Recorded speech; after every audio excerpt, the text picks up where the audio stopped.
Hi, I'm Daryl Urbanski, and welcome to the Best Business Podcast. My mission is to help create 200 new multi-millionaire business owners. How? You'll do better when you know better. In my interviews, you'll hear from self-made millionaires, seven-figure business owners, authors, and world-class experts sharing how they did it so you can too without experiencing the same obstacles they did. When your life and your business grow as a result of what you're about to discover, please call me and tell me about it. The number to leave a voicemail is 1-888-844-GROW. That's 1-888-844-4769. Long distance charges may apply. Dial now to call me, connect, share your personal story of how my interviews have helped, or share your current challenges and frustrations so I can connect you with an appropriate course, coach, or help you if you connect. Now, if you like this interview, please share it with a friend you think will benefit. They'll appreciate it, and I will as well. You can also connect with me on social media. Look for Daryl Urbanski, D-A-R-Y-L, Urban Ski, U-R-B-A-N-S-K-I, and add me so we can be friends. Now sit back, relax, and enjoy what I've prepared for you right here, right now.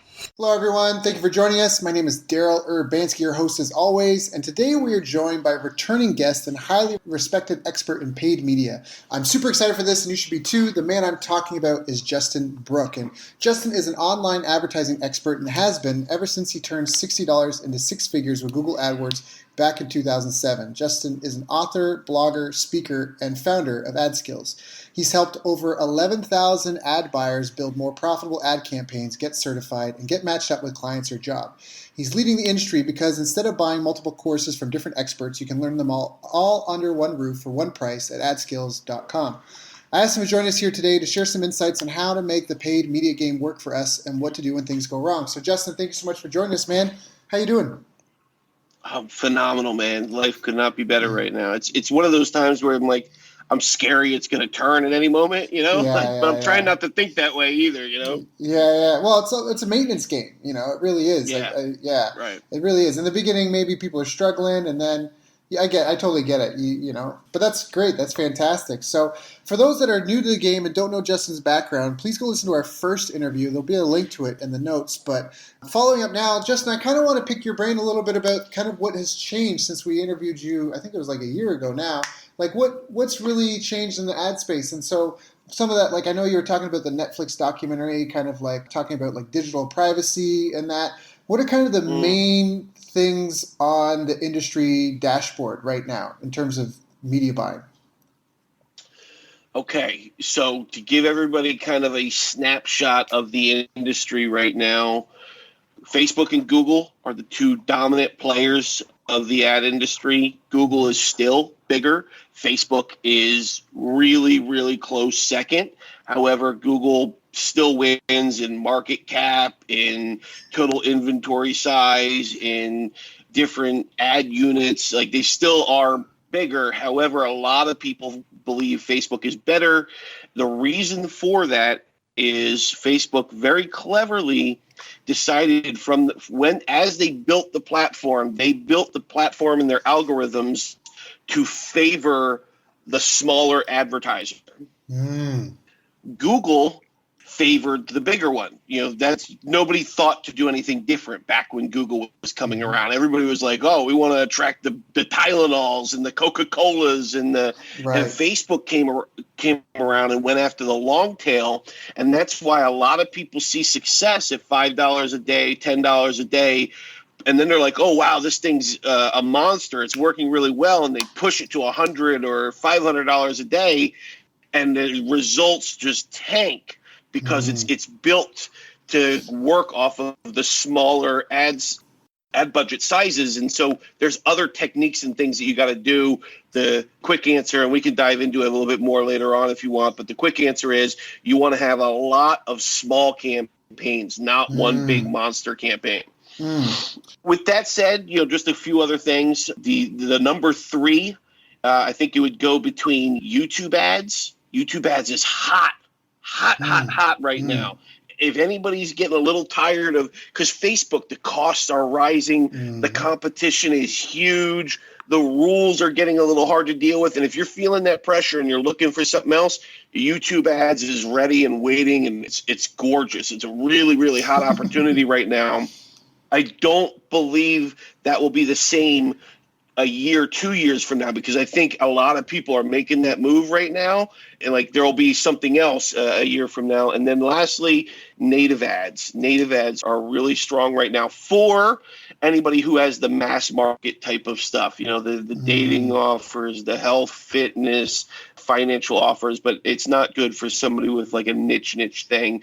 Niche stuff, you want to be in YouTube, Facebook ads. But I mean, if you wanted to I just want to learn one, Google. Google is the safe bet. If you just want to learn one and you want to be able to take one from $5 a day to, I've taken it all the way to $65,000 a day. So Google's there to, be with you your whole career if you just want to learn one spot. That's the snapshot. Now, I remember back in the day, Kim McCarthy did an interview, and it was like the internet marketing rollout method, and it was like, how did it go? It was like you get your Google search ad going and you dial that in, so you got like your headline and kind of your intro copy, and then you go with a banner ad, and then you start doing media buys on websites. Is that kind of the same thing? Like you said, if you were to focus on one thing, start on Google, is that because Google's most scalable? Is it also because you can take what's working on Google and transfer it to other channels?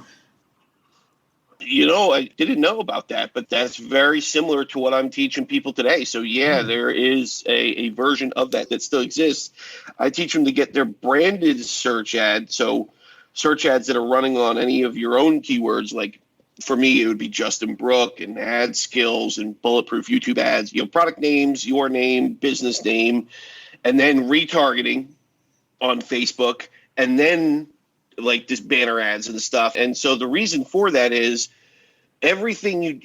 all of advertising, it's not as linear as it used to be. We're used to, and where people see an ad, click an ad, read a sales letter, and then they buy something.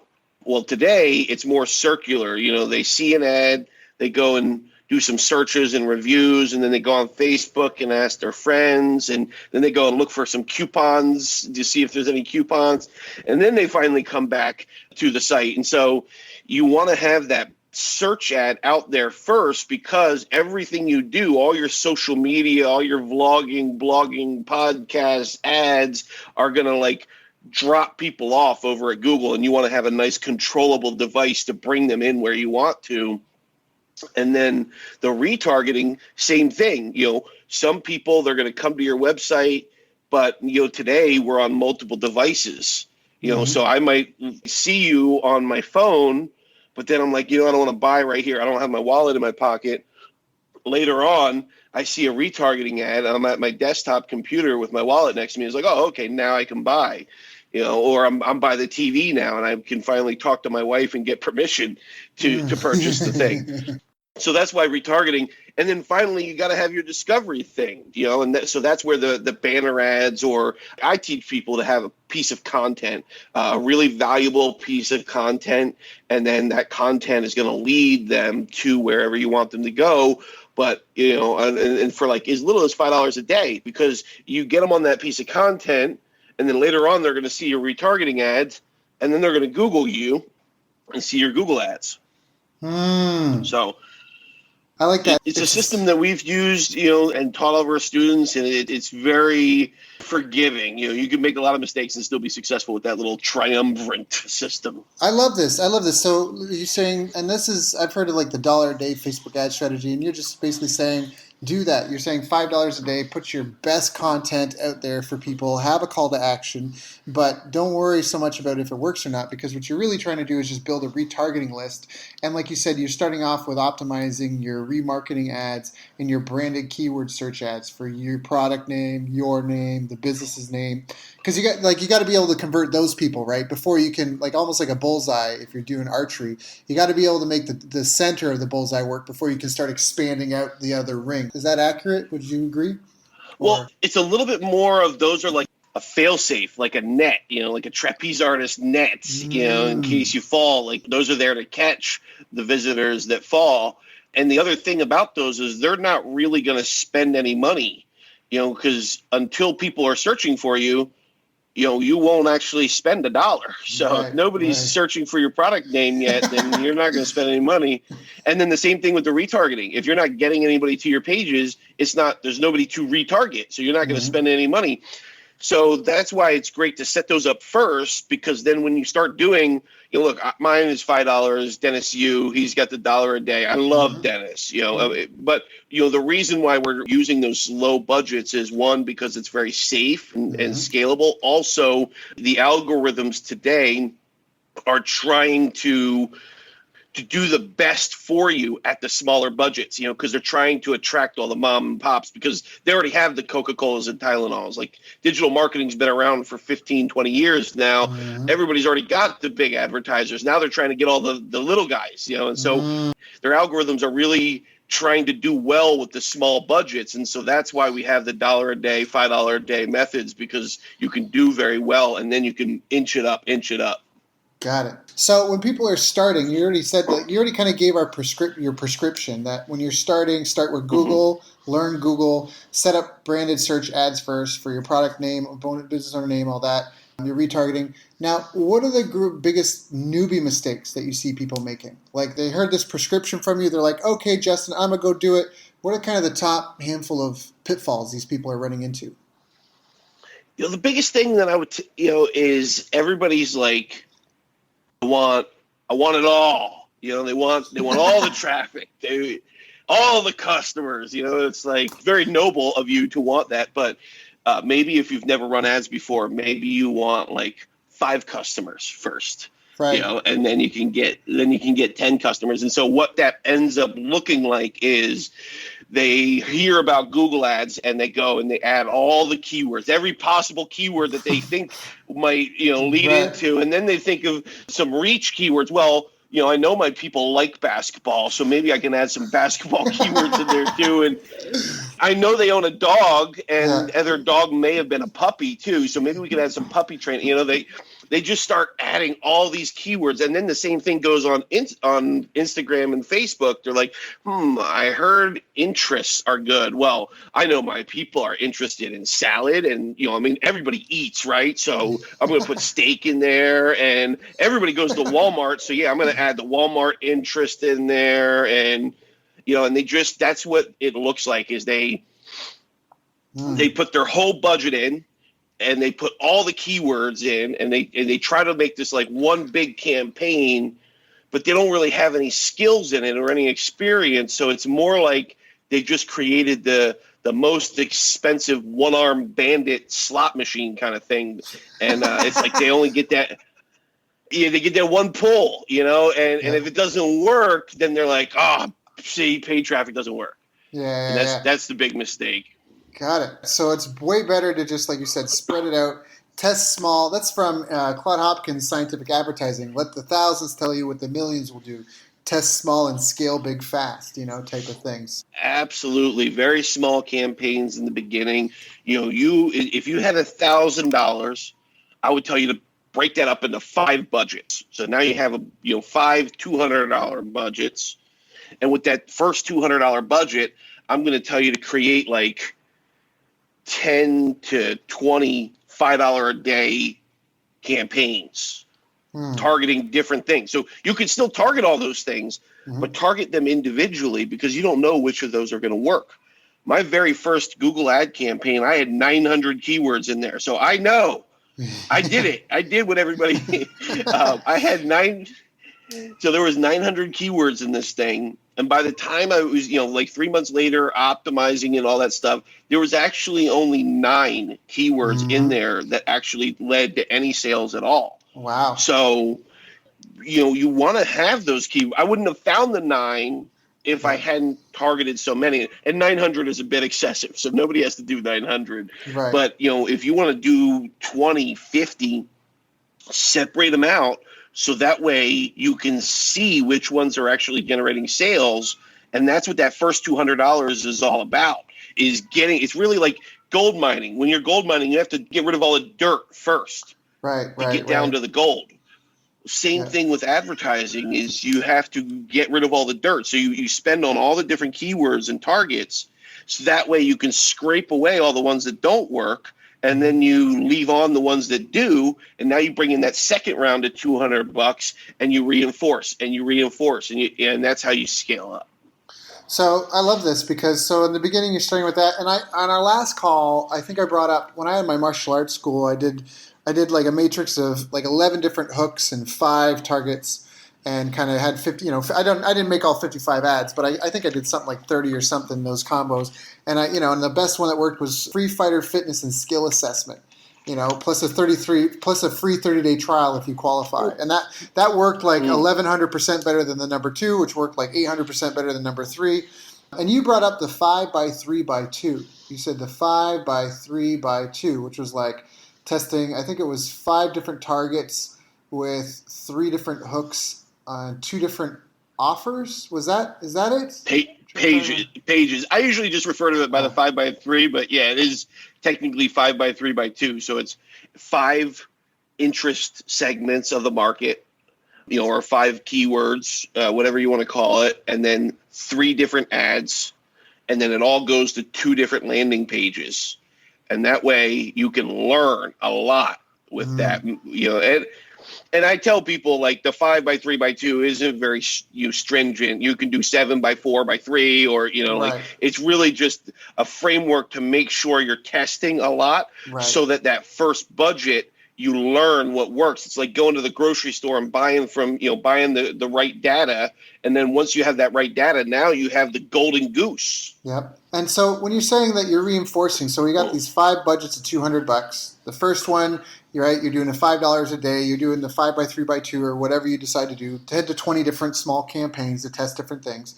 You go through, when you don't have any sales, what are you optimizing for? Are you optimizing for impressions? Are you optimizing for clicks? Is there a methodology for that? Is it platform specific?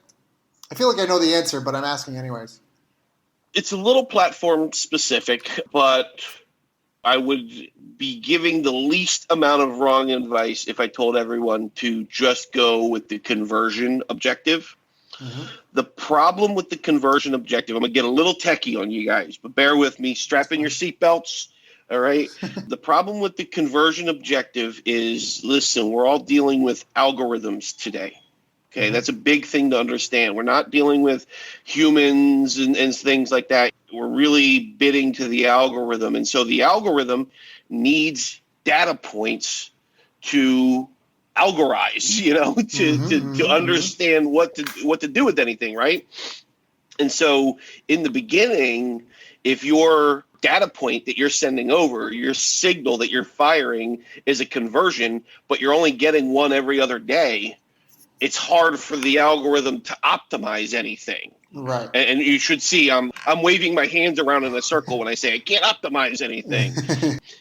So you might want to bring down, we call it, going upstream or downstream. People call it different things, but you want to move your conversion. Instead of it being a sale, maybe you talk with your tech guy. It's, I'm not going to explain how to do this on here because, it'd be a nightmare, but tell your tech guy that you want to make your conversion event with the pixel to be your add to cart.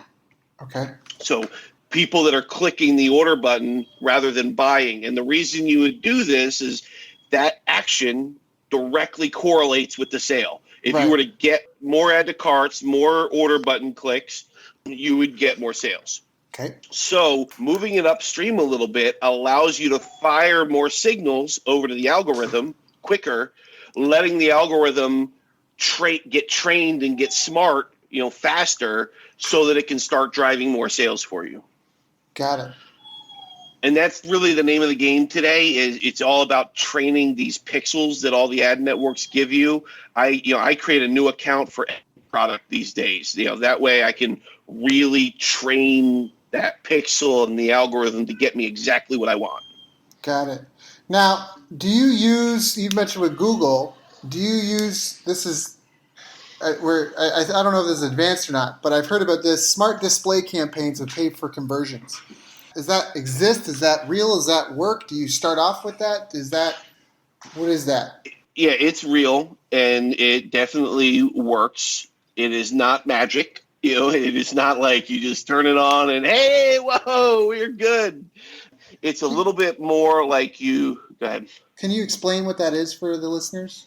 Yeah. So it's Google Smart Display Campaign is a phenomenal thing to learn about. It is really good.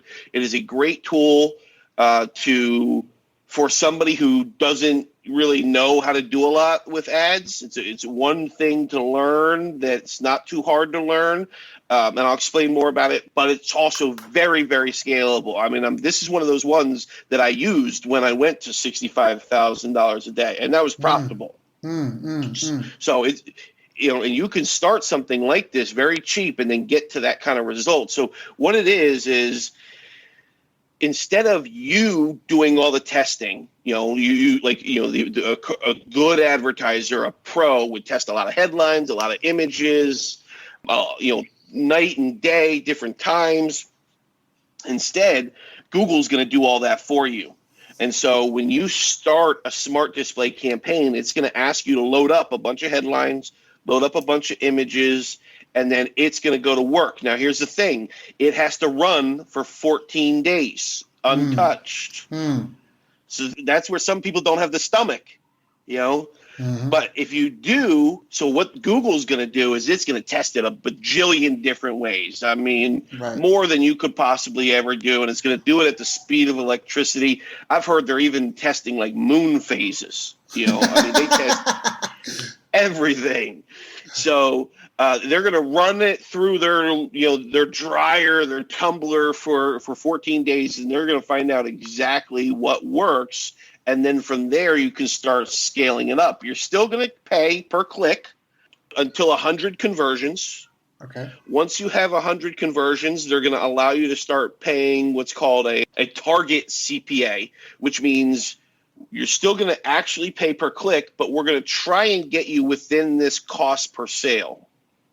So they can get you within your goal, but that's called target CPA.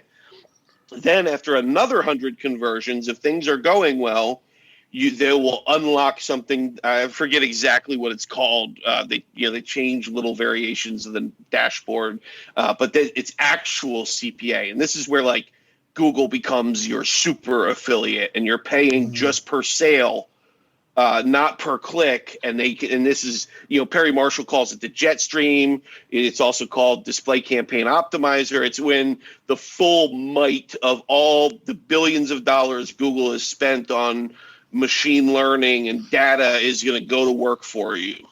Wow. So is that something you recommend beginners? Like, why doesn't everybody use that? Is there people that it's more appropriate for than others, or?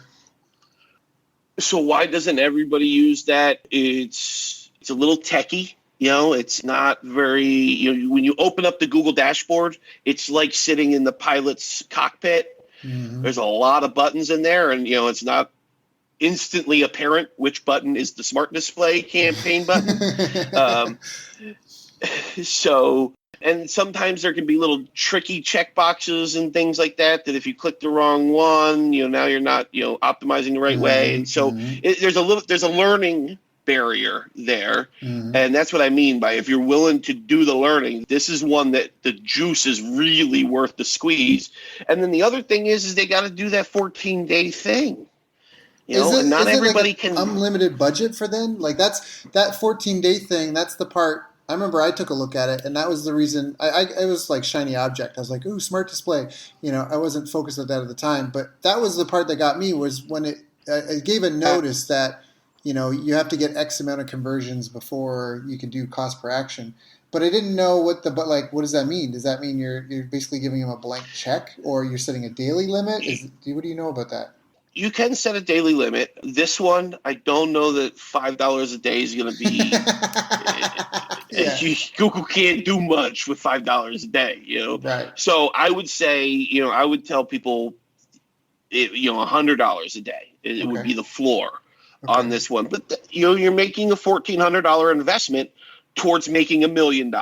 Yeah. Okay, and I would say you have a pretty reliable shot at the $1 million when it comes to this one, if you have a good offer. So if you have a good offer that is selling in other places. Now, if you're bringing a brand new product to market, don't do this. This is not the thing for you. There's other things. Do the $1 a day campaign if it's a new thing. However, if you have something that's established, you know that it sells, you got a $1,400 or $2,000 budget, and you want to get the most squeeze out of it, this is a very, very good thing for you to learn or to hire an agency to do for you. Like if you just tell them, I just want you to set up a smart display campaign for me and I want that to run, it can go very, very well. Now, here's the one caveat.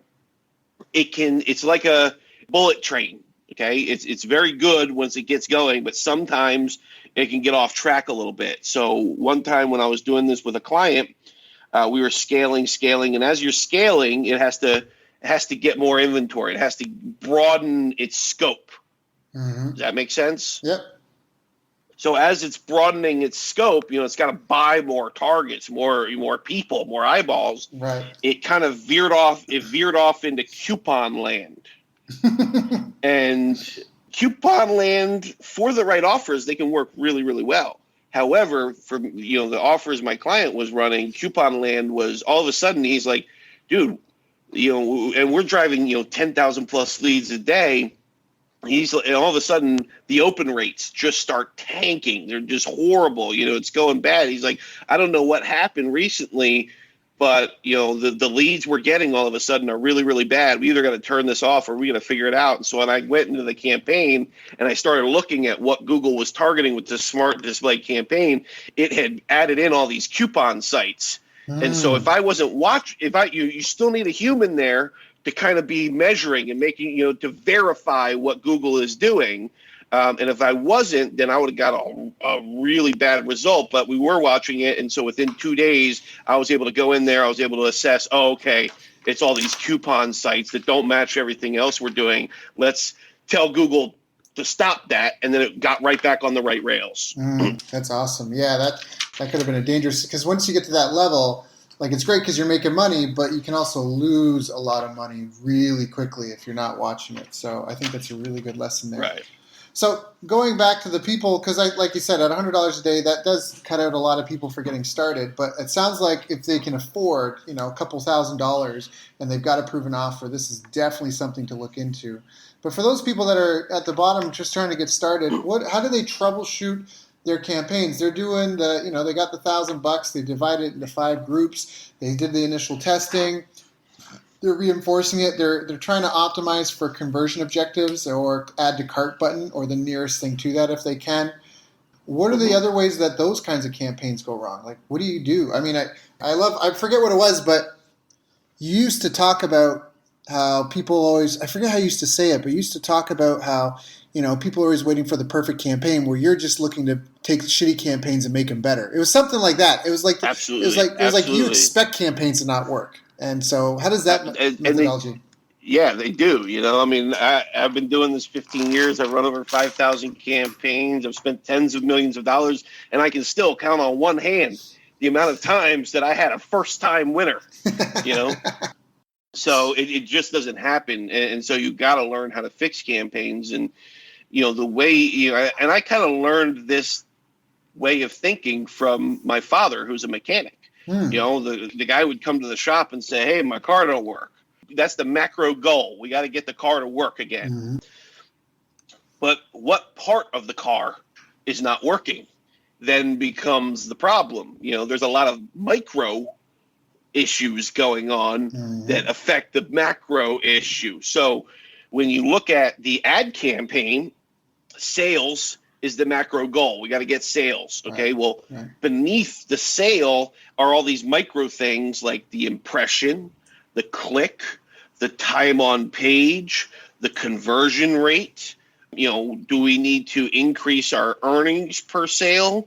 There's a lot of little micro events that happen, just like I was talking about before with the add to carts leading to the sale. Well, sometimes, and I would say that if you haven't measured it, when I've done this in the past, almost everyone that's never measured their cart abandonment rate, it's usually at a disgusting 70% or higher.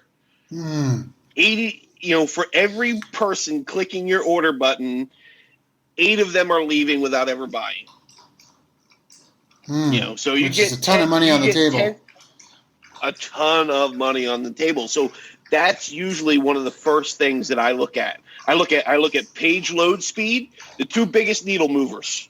Okay, that's the first thing that I go to look at. Like my dad, he goes and he checks the alternator and the oil, or whatever. I don't know. I'm not a mechanic.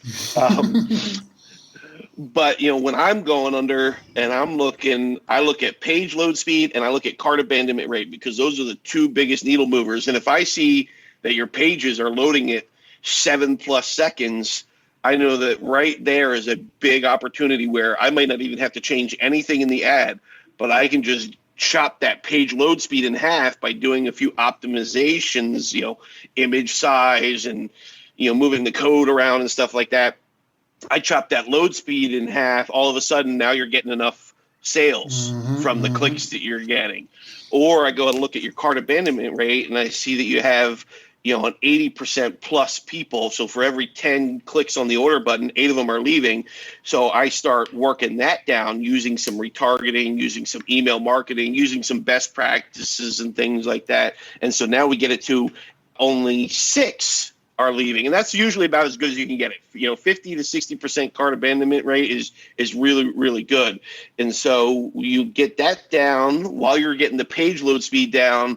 Now all of a sudden the campaigns are working, or we test a bunch of different things. So that's what you got to understand all the micro conversions. And so what I teach people to do is, on a piece of paper, write sale at the top, and then write every little tiny step that needs to happen to get to the sale, and you don't know which one of them is not working, so you got to check them all. When somebody brings a car into my dad, he's so good now that literally, if something's wrong with my car, he'll be like, "All right, go hold the phone over by the left side," and I'll do that. And he's like, "Okay, it's this problem."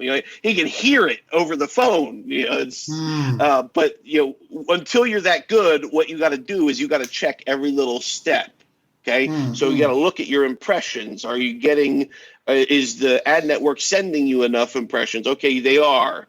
Okay, well, from the impression is a click.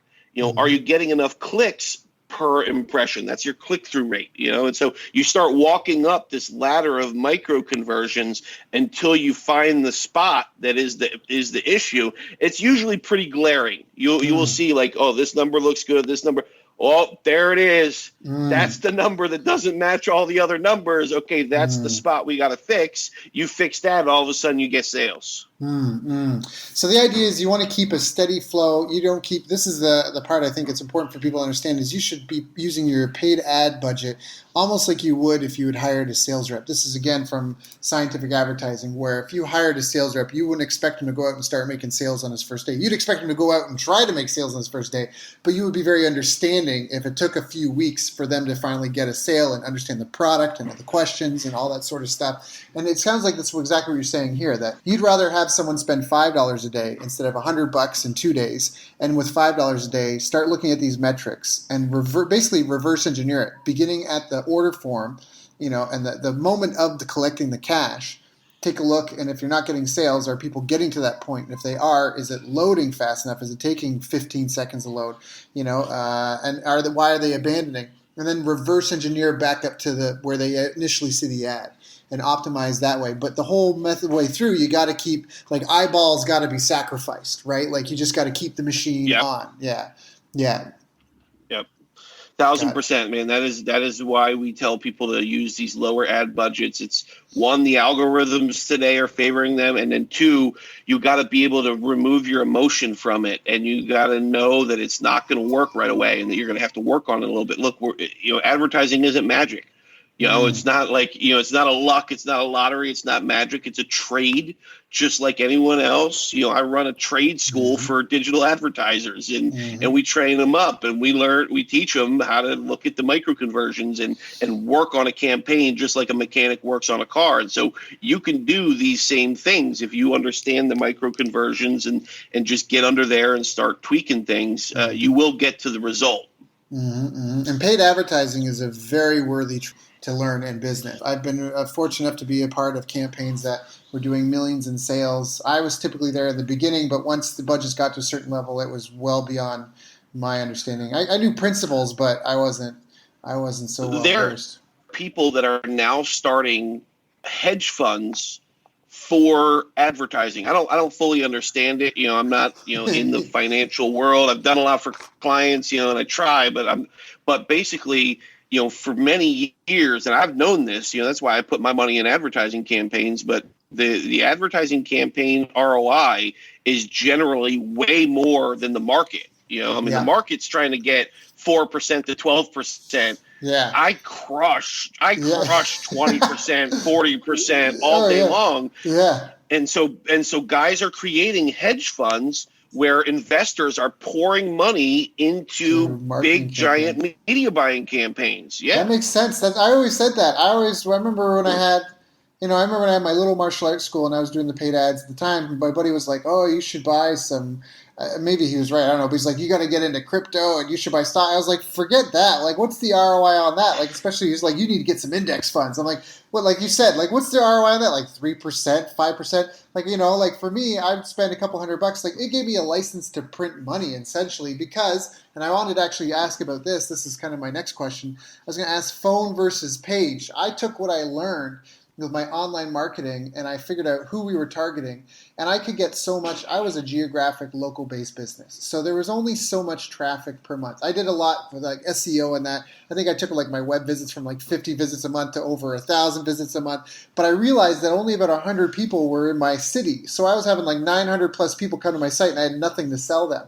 And the other part was the same thing when it comes to like online marketing. I was really restricted. This is like 12 years ago or 10 years ago now, but I was still really restricted, right? Like there was just only so many people searching. But if we went down to the university, because university men, UFC was blowing up at the time, university age males were like they were just my ideal target. And this whole free fighter fitness and skill assessment, it was like crack. I would just go down to campus or send some of my instructors who wear the t-shirt, have a clipboard, and we'd simply say, "Hey, do you like MMA? Yes or no?" And if they said yes, we would just say, "Would you be interested in a free fighter fitness and skill assessment? You could possibly qualify for a free 30-day trial." It was like printing money, man. I would collect 80, 100 plus leads in an hour, not even. And then, that's going to be the next 6 weeks of trying to get these 120 people to, to come through the door.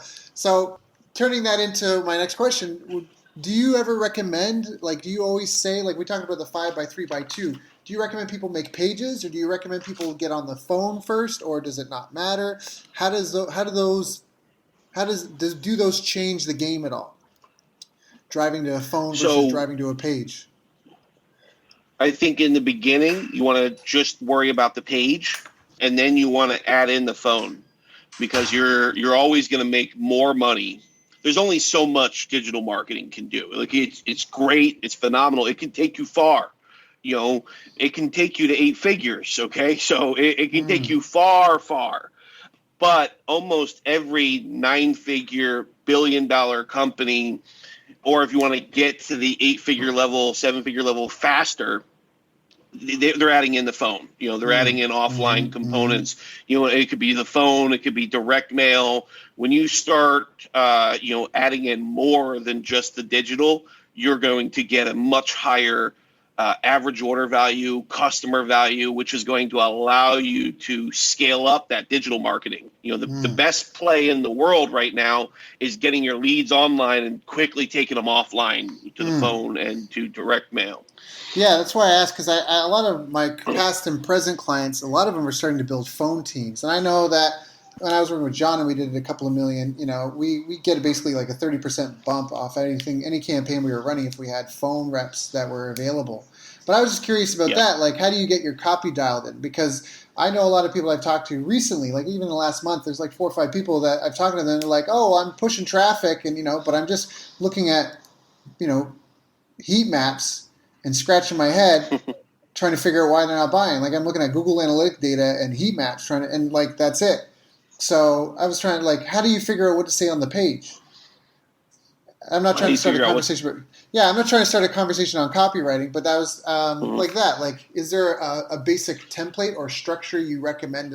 Like, Are all sales pages kind of a simple standard formula? Is there a layout that you recommend? Does it really depend on the product or service, or? There is a basic formula, and there's every copywriters will argue this, to the end of the days, which formula is best. But there's a tried and true formula that I use. It's been around for over 3,000 years. I forget if it was Aristotle or Socrates that originally created it, but it stood the test of time and it works. There are a lot of others that may work better, but this one works, and it's problem, agitate, solution. So you start at the top of the page, very clearly. Don't get cute, don't get clever, don't try to make jokes, don't try to, just be very bluntly clear about what problem you are discussing, and then start talking about all the other little problems that come up because of that problem.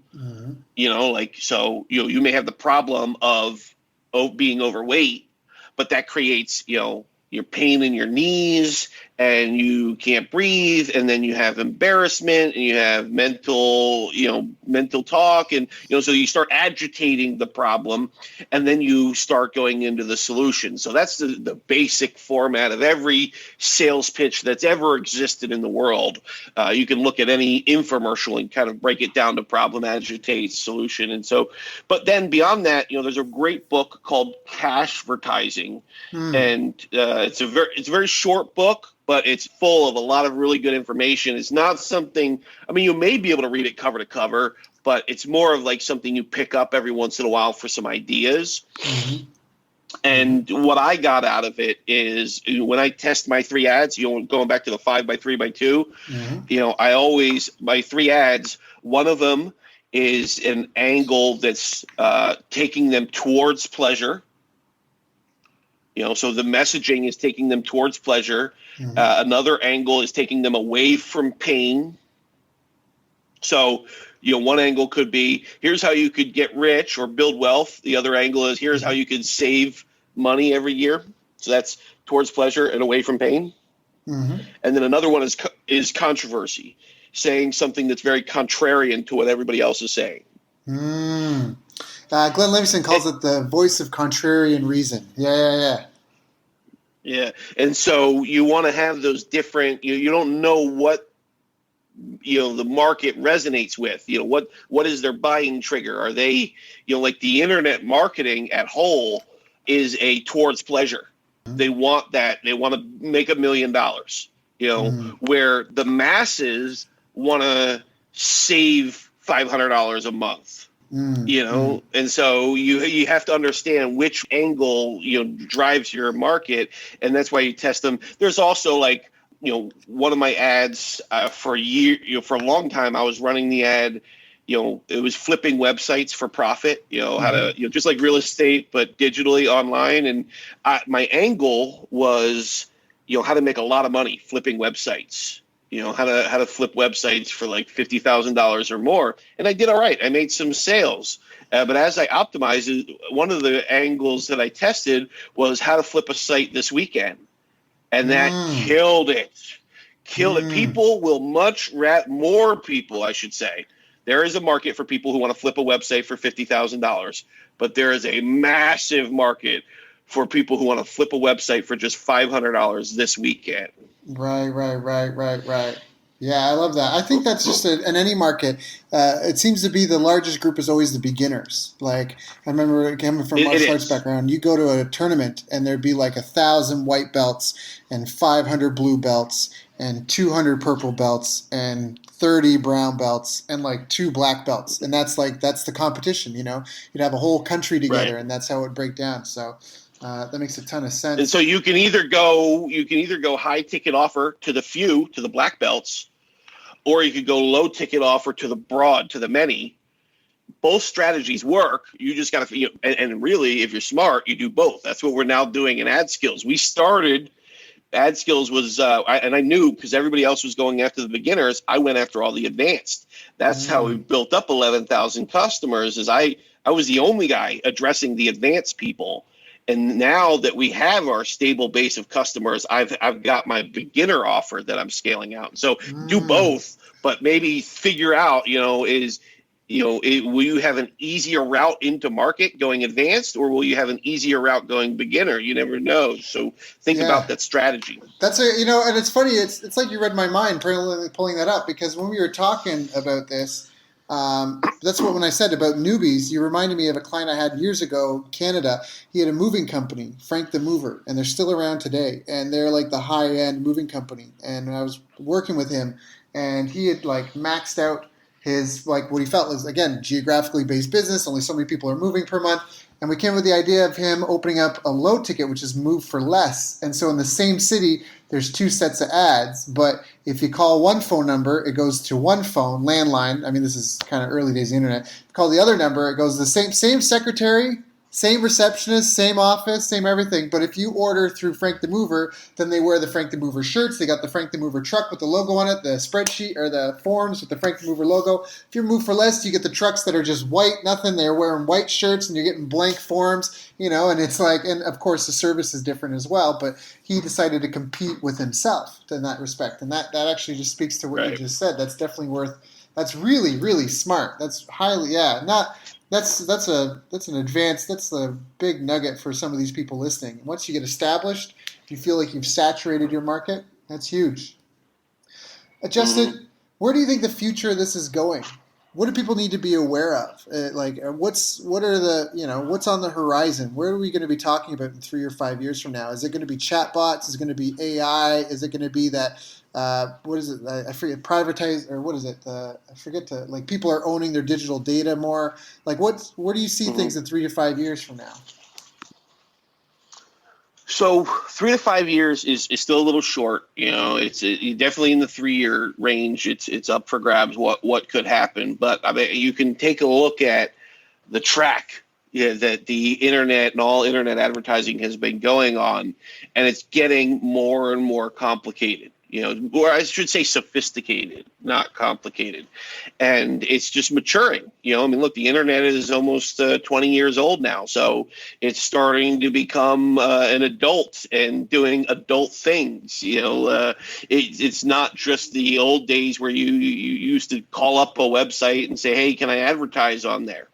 And okay, here's my ads, run them. I'll give you $1,000. That was the old days. In the new days, you're logging into, they call it programmatic. You're logging into a software, and the software is crunching all the bits of data and doing auctions at the speed of electricity. And so we're moving more and more towards that. And so if you want to be competitive going forward, you either have to hire someone who is going to be good at that and is going to be learning that. They call it a technical marketer. There's a creative marketer, which is what we've all known as the guy who writes the headlines, and he knows that this color scheme is better than that color scheme, and he knows how to design things, the creative marketer. Well, now we have a technical marketer, and the technical marketer understands what event triggers are. He understands all the pixels and the algorithms and how all that stuff works. And so you need to have a creative marketer, just like you always did, but now you need to start hiring a technical marketer. And that technical marketer is going to help you understand all the data, how to feed it back into. That's a big thing right now, is feeding data to the ad networks. Instead of just trying to get data from the ad networks, you want to be feeding data to the ad networks. They want to, because of all the privacy issues that are going on today with people not wanting to be targeted and being known what's being targeted, the ad networks want to make it a black box.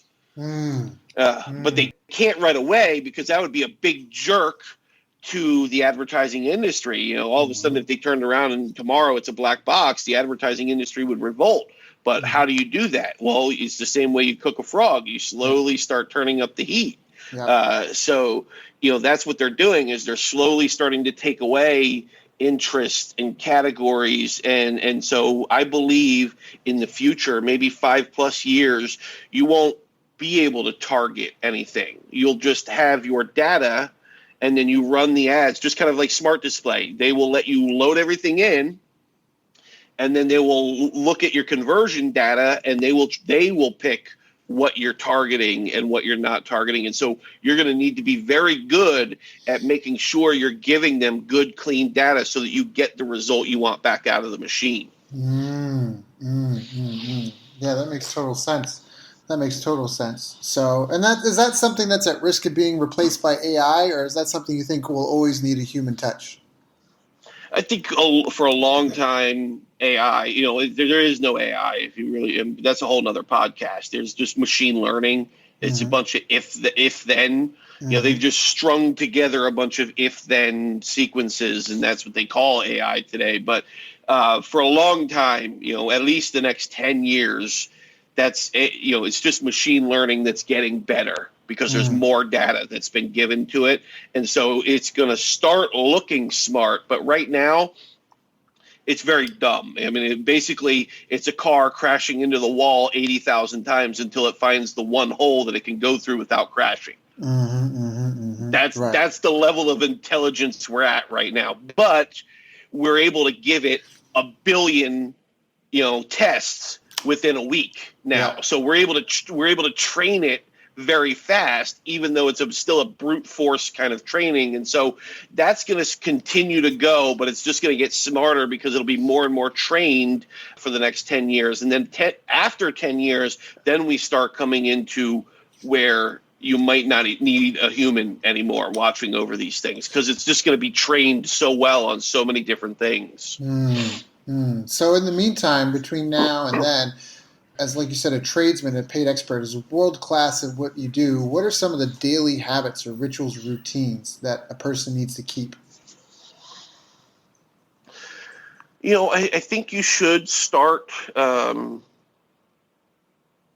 start learning, what an algorithm is. I'm not saying you need to start learning how to do an algorithm or anything like that, but, start getting into the vocabulary of, what is a tag manager? What is an event trigger versus a conversion?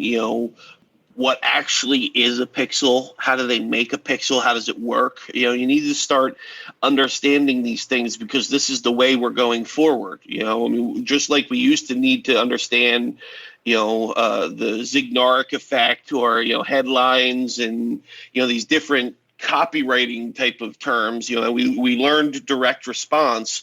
Well, if you want to stay in direct response going forward, you need to start learning these new vocabularies and how these things work. And if you at least just get a high level understanding of how it works, then you'll have a much better chance of hiring the right guy because then you'll know if they actually know what they're talking about.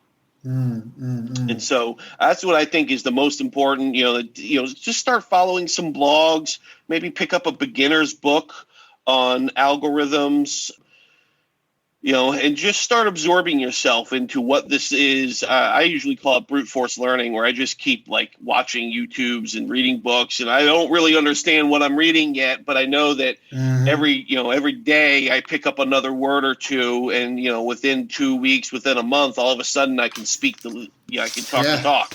Yeah. Actually, I did that with Breakthrough Advertising, Eugene Schwartz's book. I remember the first time I read it, I was probably high or something. I'm from Canada, so. But I remember the first time reading it. It was just I'd read 3 pages and I'd just be like, whoa, my head would hurt, oh my. But now I've read the thing 17 times, and I just love how you call it the brute force. I'm gonna be good at this. I'm gonna master this. Speaking of that. What are the type of people that do the best in your program? Like AdSkills, who is it really for, and what is the profile of someone who is the most successful with it? Not just with doing getting a great score in the course, but actually going on and doing really well afterwards, either in a career or with their own company or agency. So the most established version of AdSkills is the one going to the advanced person. The new one where we're helping people that have never seen a Google ad before. It's new. We launched that literally this month. So we still need a lot of time to optimize that, to make that better, to push people through it. And where we have the most success and the most programs designed to get them success and train, support people and all that is the advanced part. So somebody who already has an ad agency but wants to become the best, wants to become the go-to guy. We've got people in there that are spending millions of dollars on LinkedIn, on YouTube, on, all these other ad networks. I mean, you could, it's a dime a dozen for somebody who spent $1 million on Facebook today. Right. But when it comes to LinkedIn ads, Snapchat ads, pretty soon there's going to be TikTok ads, there's Reddit ads. If you want to learn all these other ad networks, we got the guys. I mean, I got 11,000 ad buyers. We got a guy for everything inside there. And so we do a lot of hands-on training. We have practice accounts where they can actually, use one of our ad accounts, and we'll give them a campaign to run, and we'll fund it. I mean, it's going to be advertising our own stuff, but they'll get the hands-on experience. So the ad agency guy who's trying to go from, I'm doing all right to I'm killing it, we do really well for that guy. And then it's kind of the same thing, somebody who already has a marketing department and the marketing department is good, but they want to like make it really, really good at advertising. We really help those guys, and that's where the Russell Brunsons, Frank Kern, Grant Cardone, they send their guys to us. Digital marketer sends their people to us, and we churn out, expert advertisers for them. Yeah. I think it makes perfect sense. Again, because I have a martial arts background, if you're trying to win a gold medal, do you sit in a garage on your own and try and figure it out with a buddy? Or do you get, like you said, you've got a group with over 11,000 media buyers. So imagine if you could have, 50. So again, trying to win a gold medal, there's the guy that's in the garage figuring it out, trying to piece it together from what he can find in magazines and old VHS tapes, versus the guy or girl that gets there and finds 5 or 10 people that already won a gold medal and are willing to coach them through it and walk them. Like, who's going to be way more successful? It just seems like a no-brainer. So Justin, is there anything that I didn't ask you that I should have asked you? No, man, this was great. You asked me all the questions that I'm always usually like left feeling unsatisfied from some podcasts. You asked me all the tough stuff, and I can't think of one that you didn't ask, man. You covered a lot of ground. Good, thank you. Well, I know that a lot of people are newbies, and that's why we went back to the early campaign, the $1,000 budget, how to get started. But I actually was curious about the smart display campaign and if that's something for newbies, and you did a great job of explaining kind of how it works, how to work with it, how to optimize and grow it. You also gave great criteria for who it's for versus who it's not for. So if you're new and you don't have anything that's proven, stay away from it. Stick with the 3x5x2. Do take the $1,000 budget. You got 200 groups, and the reason why you're doing it in 200 batches is because it's like work expands to fill the time that you give it. Like your ad campaigns can expand to spend the money you give it. So you'll test better if you have small chunks at a time. And you just gave a great perspective of what the state of affairs are now, where things are going. So I think this is a fantastic call. Those who are listening may want to listen to it again to make sure that they got all the notes. I know I took a bunch. And for anyone that's interested in figuring out how to build more profitable ad campaigns, anyone that would like to get certified as a paid advertiser, as a media buyer, or if anyone wants to get matched up with clients and jobs, go check out adskills.com. You can also follow Justin on social media. I always love and save a lot of his Facebook posts, Justin Brooke, Brooke. And really, that's it, Justin. I know you got a lot of other things you could be doing, so thank you for coming and sharing with us. I know you got your family there as well, and I just appreciate you coming and just giving so much. Thank you. Thanks for having me on, man. This was great. You've reached the end of our interview. Now, first, let me thank you for listening. I appreciate and respect you more than you'll ever know. And now I'd like to ask you a couple of questions. First, what 3 lessons did you just learn? What 3 aha moments just jumped out at you? Second, what can you implement for yourself and your business in the next 24 hours? Third, what can you give to someone else to help you with, or give to them to just do it for you? Whatever it is, remember, taking action is the secret sauce to results. Now, if you think this interview would be helpful for a friend, please give them a link to it. It'll help them and it'll help me too. I'd also like to invite you to help me find out more about the challenges you're facing, your dreams, your goals, and how I can help you overcome what's holding you back. We both do better when we know better. And your success is my success. So please reach out and interact. You can visit our website, bestbusinesscoach.ca for Canada or California, where I'm from and where I'm living. You're welcome to also try out one of our paid programs. You can find us on YouTube, Facebook, and pretty much every other social media channel you can think of. You should also subscribe to the podcast, and if you're enjoying them, please leave us a nice review. It really helps. That's all for now. Once again, thank you. Take care of yourself, and remember, the world needs the best business you can build. And I believe in you.